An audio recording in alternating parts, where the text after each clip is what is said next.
আমরা যেভাবে রাজনীতি করা উচিত আমরা ঠিক সেভাবেই করব। কোনো হুন্ডা গুন্ডার রাজনীতি চলবে না। আমাদের ওই হুন্ডা গুন্ডার রাজনীতি, হুন্ডা 10টা 20টা 50টা বুম বুম করে আসে, একটা ভয় আতঙ্কের পরিবেশ তৈরি করে, একটা আতঙ্কের পরিবেশ তৈরি করে না। এবং কার পিছনে কয়টা গুন্ডা, কার পিছনে কয়টা সন্ডা, সে তত বড় বেশি নেতা। এই যে পুলিশের ভালো সম্পর্ক থাকে সুরবাট পাড়ার লোকে, এলাকার যেগুলো সন্ডা গুন্ডা এগুলোর সাথে, এখন তাদের দোষ দিয়ে লাভ নাই। কারণ তাদের সবসময় এমপি ভয় করে রাখে যে যদি আমার কথা না শোনো রাতারাতি posting, Khagrachari posting, Bandarban posting.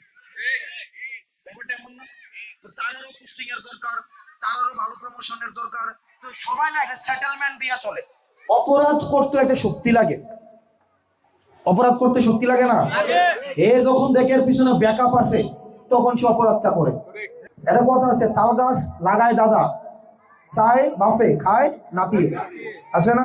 আপনার আজকের সিদ্ধান্ত আপনার নাতির জন্য। আমরা চাই আপনারা প্রত্যেকজন এক একজন সত্যের পক্ষে আপনারা দাঁড়াই থাকেন। আপনারা এটার জন্য রাজনৈতিক শেল্টারের দরকার নাই। তবে আপনাকে যদি সত্য বলা থেকে কেউ বিরত রাখে, কেউ যদি বাধা দেয়, কেউ যদি আপনার উপরে জুলুম করে, তাইলে আমি আপনার পক্ষে এসে দাঁড়াবো। কারণ আসমানের নিচে জমিনের উপরে এমন কোন মানুষ হয়ে যায় নাই আপনি সত্যের পক্ষে দাঁড়াবেন আর আপনার বিপক্ষে কোন ধরনের ষড়যন্ত্র করবে আর আমি হাসনাত আব্দুল্লাহকে কোনোভাবে দমাইতে পারবো।